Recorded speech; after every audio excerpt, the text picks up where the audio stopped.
Hi, this is Gail Carson back with our guest Carol Glover. And Carol is from the Isle of Man, and she's coming to us today in great form from that little island near England. And she calls herself a maverick. So, Carol, I want to ask you, why do you call your coaching business Maverick Making? Right, thanks, Gail. Hello again, everyone.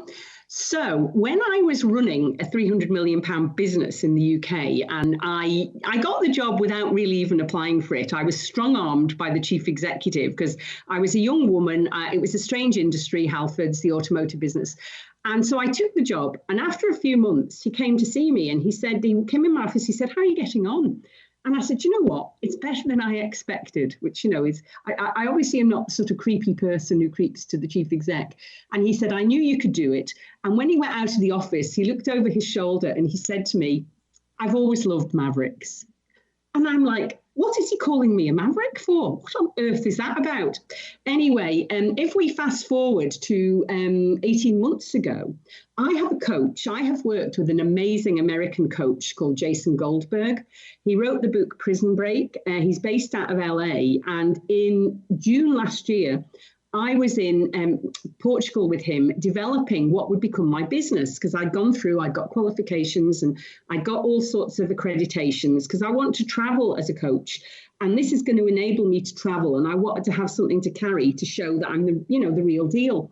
And anyway, I told Jason that particular story and he said, and he's known me for 2 years. And he said, "Carol, you have to be a maverick maker."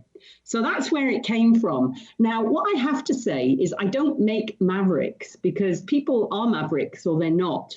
But what I do make or help create are people who think differently, so maverick thinking, but they're also authentic leaders. And one of the greatest things about the modern today's world is the use of, not the overuse of the word authentic, but the understanding that it is perfectly okay to be yourself, to be who you are and to be what you are. And I love that. And I think that is one of the big advantages for young people that many, many people of my generation didn't have. Now, because of my mum's creativity, we always were performing on the stage, giving talks from age 10, entering stupid public speaking competitions. None of them were stupid because I can communicate till the cows come home. So that's where my maverickness came from. And what I'm tending to do now is, the greatest ad of all time for me was the 1997 ad for Apple called Think Different. And it had all the greatest different thinkers in the world. And it was originally narrated by Steve Jobs. But I would have loved to be in that commercial because they were my people. They were the different thinkers that Steve Jobs himself idolized. So that's what a maverick is to me. And the reason I think it matters is I know that you call, you talk about SOB in terms of being spunky, open and brave. Well, that's pretty maverick to me, Gail. Wow, that's interesting. A lot of people, when I first came up with the SOB and the spunky old broad, they said, well, women don't want to be called old and they don't want to be called broads. And I said, well, I am the spunky old broad, but everybody else is spunky, open, and brave. Yeah. And that's what it takes. And that goes back to mindset. It goes back to thinking differently. It goes back to being a maverick.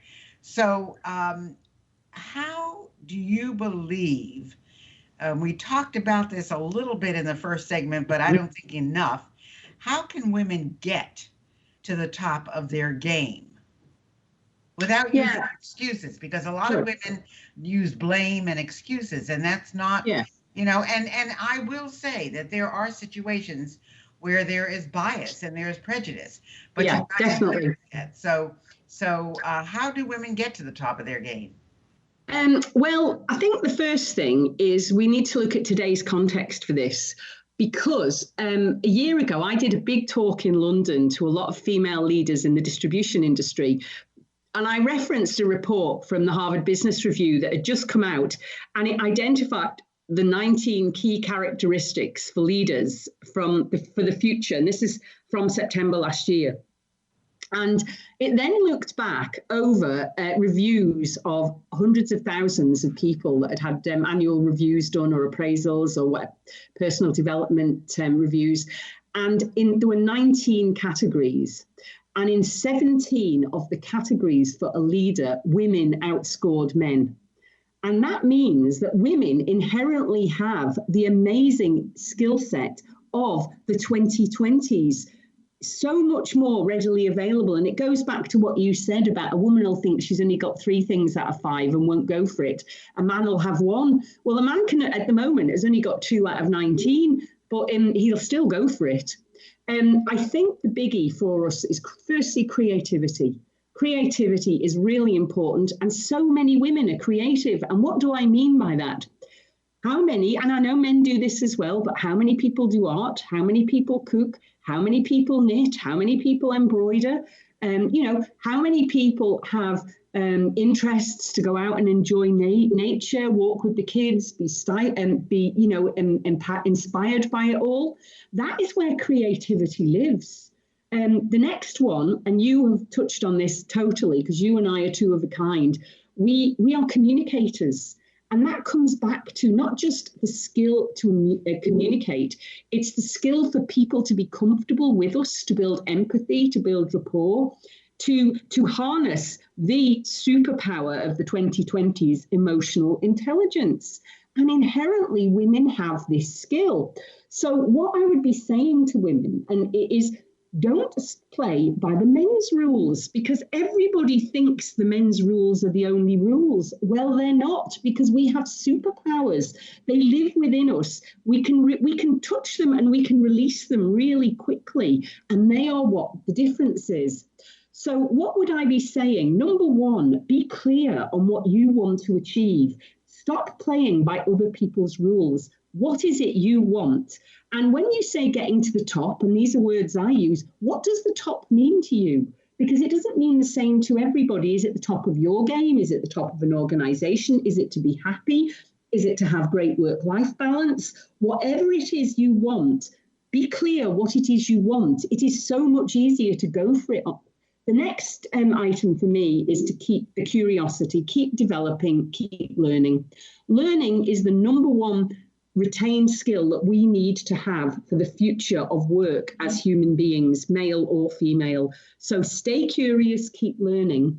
Number 3, share with others. I share my skill sets with under 30s. They share with me. We are not in competition with other people. The more collaboration we do, the more clustering of skills and ideas, the better we're all going to be. And I have a hashtag that I use, and it's Weevolution. Because we are always stronger together. And if there is a place that we have had the chance to be reminded and learn of that, it's in the world of COVID-19.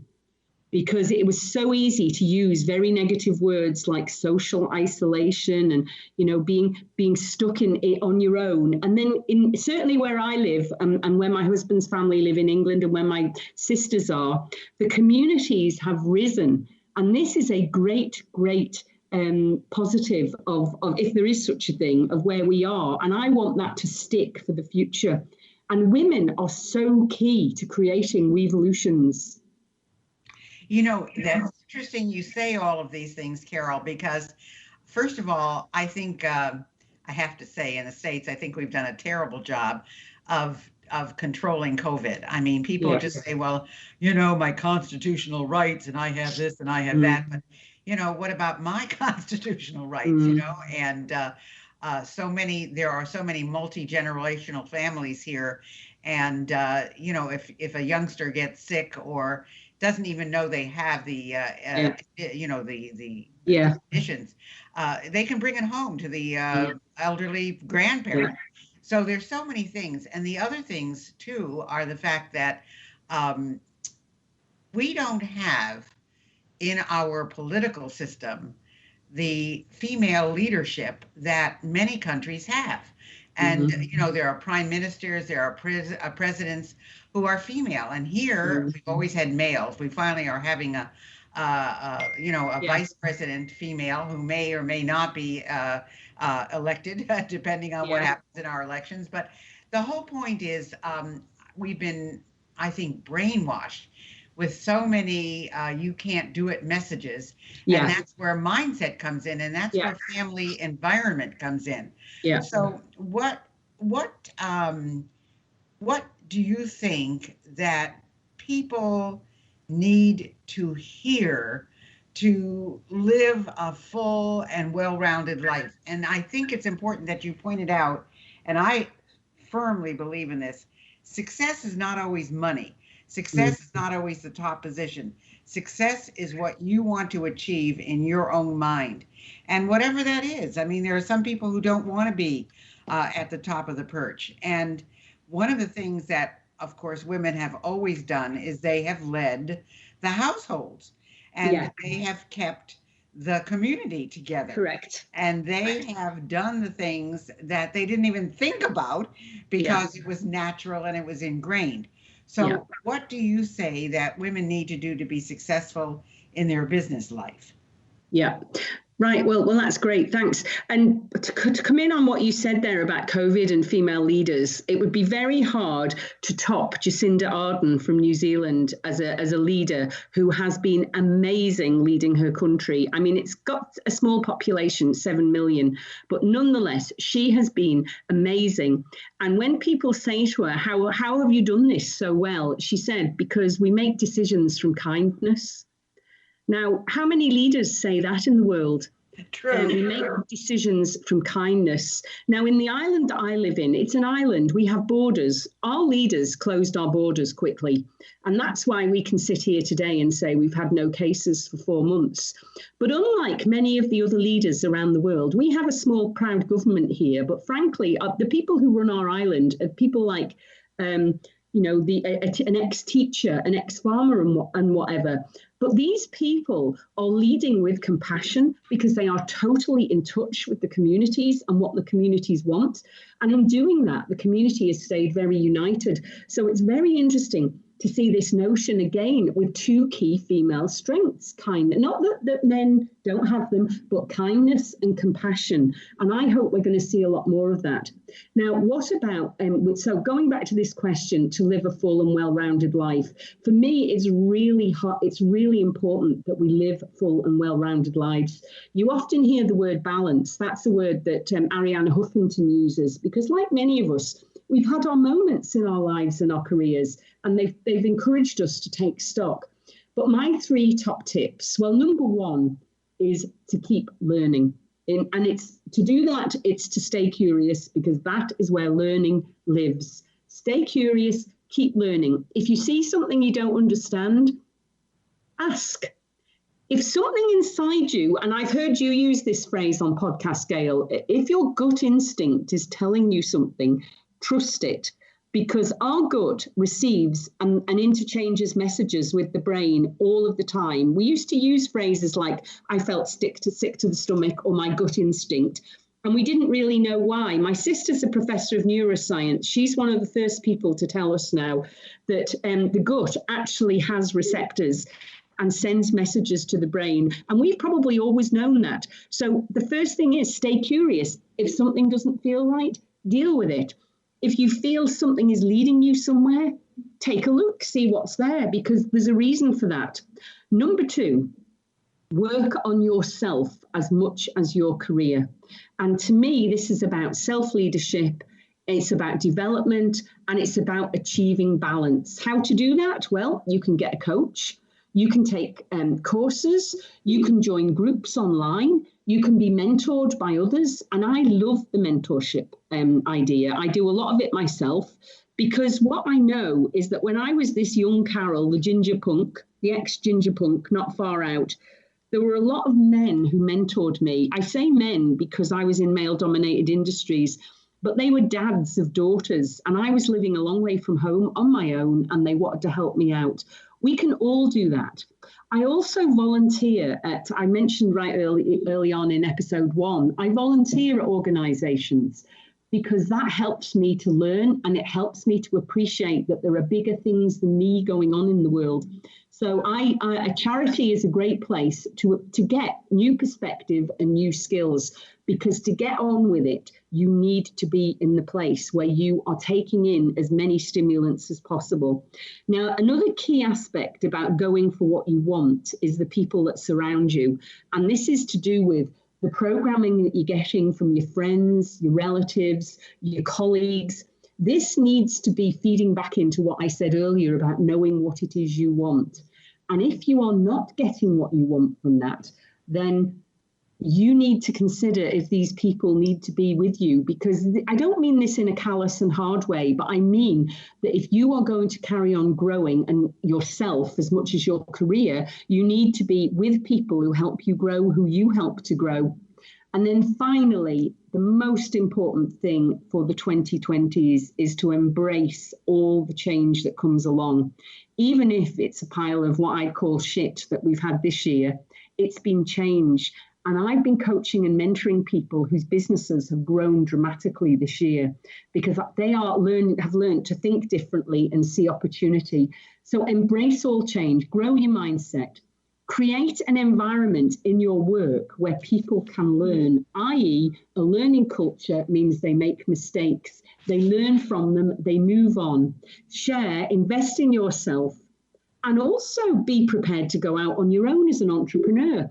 Don't consider if you lose your job that that's the end. And particularly in the age group that, we're talking about, don't think that's it, I'll never work again. Think about, what have I got to offer? What do I love doing? What could I actually produce and create myself and sell? Or what can I help others to do and to learn? There's never been a better time to learn. And we older people have so many skills to pass on that young people desperately want. You said communication before. So start a communication group for young people in your neighbourhood. It will be so rewarding. So these are the things that help you live a full and well-rounded life. In the life of Carol, they certainly have been. It's interesting. One of my dear friends said to me the other day, every time I call you, you're in a conference, because I'm always attending conferences and webinars and things like that, because I think you can always learn. And people say to me, don't you know it yet? And I say, well, there's always something you can learn. And there are people I admire and I like to look at them and see what they're doing and talk to them and see what new ideas come up. And you're absolutely right, 100% correct. It's just never too late to start something. And, that actually has been the story of my life. When I was a kid, I always knew that I could never work for anybody because I just couldn't do something that I thought was stupid. And if somebody asked me to do it, I would refuse to do it. So I was in business at 21. I mean, there was no doubt in my mind that this is what I wanted to do. And so, and I've been in a business ever since. So the whole point is it's just your time. Take a look at, and don't listen to what other people say. What is in your heart? What is in your gut? What is in your mind? What is in your body? What is in your soul? And say, okay, this is what I want to do. Now, not going to be clear sliding, and it's going to be a lot of obstacles. So I would say, we haven't talked about this, Carol. What are some of the obstacles that you faced in all the various things that you have done? Wow. I think one of the biggest obstacle that I've ever faced was when I was a chief executive in the public sector, because the culture of the public sector, I don't know if it's the same in the US, I suspect it is, because by nature, these are very bureaucratic organizations. And they wanted me to come in and make change happen. But the reality was they don't want change to happen because the organization is very institutionalized in the way it works and how it works. That was very, very difficult for me. The first obstacle that happened to me in my life, though, and the two biggest career-defining things that happened to me, and by the way, I've been an intrapreneur, you've been an entrepreneur, I've been an intrapreneur in that I've used a lot of entrepreneurial skills, but within organizations. But like you said there, Gail, you don't want to take, instructions from others. I was a bit like that as a good maverick entrepreneur. So I decided the only way to do that is to be the boss. So I've been the boss forever, which is a really important note because every single person can be the leader in work. And they need to remember that and realize it. However, let's go back to my question. So 30 years ago, when I was 34, my mum died and the bottom fell out of my world. And I was running a £300 million business for a large, this was for a company called Boots the Chemist. I don't think you have them in the US. They're very big in Europe and the UK. And I was one of their senior world leadership team. And I said, I need to go home. I need to go and be with my sisters. And they were like, no, you need to take time. They were just about to sponsor me through Harvard to do a master's, which is, would have been difficult in itself. But anyway, I came home and I took one of those big, these days they call them pivots. I think it was another fork in the road. But I came home and I had a really interesting life there. Then we go to being the chief exec of the TT Racers, and we had the centenary, and I talked of it, the biggest event in the history of the Isle of Man for 100 years. And 7 weeks before, my dad came to tea on the Sunday, had a stroke on the Tuesday, and died on the Saturday. And again, my world fell apart, because I've talked earlier about how important my mum and dad were to me. And they always were. And then they weren't there anymore. And I really struggled. So I had this job in a culture that I didn't really fit in with. My dad had passed away. This all brought on my menopause. So this was incredible. So in the end, I left. And that's what I would say to people. If you are not getting what you want, and we go back to that, whatever it is you want, not what everyone else wants for you, what you want, then consider if you're in the right place at that time. Me, I stepped out of the place. I got my strength back. I read a lot of self-help books. I learned about a lot of the things I know now. I studied Buddhism. I was so fortunate to be able to study Buddhism, to learn that I could control my mind. This was my greatest learning in that whole period. And then for 6 months, I volunteered with a charity called Age Concern that worked with elderly people. And I supported the chief exec in that. And, as a volunteer, just to get back to doing stuff for others, which is very Buddhist in its philosophy. Buddhism says, sort yourself out and then help other people. And there isn't much else. That is so true, Carol. Yeah. Well, we're coming to the end of the show. Okay. How can people get in touch with you if they're interested in learning more about what your services are? I don't know if you have a gift you want to offer anybody. Tell us what you have in mind. Well, I'm most active on LinkedIn at Carol Glover Coaching. I'm on Facebook and Instagram as well, and you can direct message me. And I've got a website, carolglovercoaching.com. And that's it at the moment. I haven't written a book yet, but I have my outline ready. But no buts. I'm very busy. And you know what you said about time before? You can always make time. When my little gut gnaws at me, that's when I'll be writing my book. But carolglovercoaching.com and at Carol Glover. And at the moment, I'm just super busy. So that's probably all I can do. But I'd love to hear from people. Please let me know. Please let me know if I can help you, if I can speak, or if there's any advice I can do.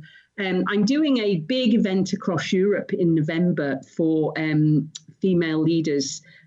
So that's quite exciting with my business partner in Scotland. So I'm very focused on that at the moment. But I love to share. But number one thing I want to do is inspire other people to unlock their own awesomeness, because it's there in all of us. That's true. So, folks, remember, I asked you to subscribe to Apple Podcasts and YouTube for any new content we put out. If you want to reach me, you can go to spunkyoldbroad.com. My contact forms is there. I will answer you the same day if I get it. And if you are interested in joining my over 50 free Facebook group, it's SOB Virtual Club. And of course, we'd love to have you get some of our products from our store, and just take advantage of everything that's offered to you. And remember, it's Carol Glover, GLOVER coaching.com. Hopefully you've enjoyed today's show. Carol, thank you so much for being with us, and I look forward to hearing from you again. Thank you. Hi, this is Dr. Gail, and I wanted you to know I have a whole bunch of other things to offer you. If you go to spunkyoldbroad.com, you will see an array of SOB stuff for sale and all our latest products and additions. If you're interested in getting on TV, I have a brand new course, Get on TV. And if you want to start your own business, you'll want my SOB Guide to Business Success. I know you'll love them all. I guarantee it.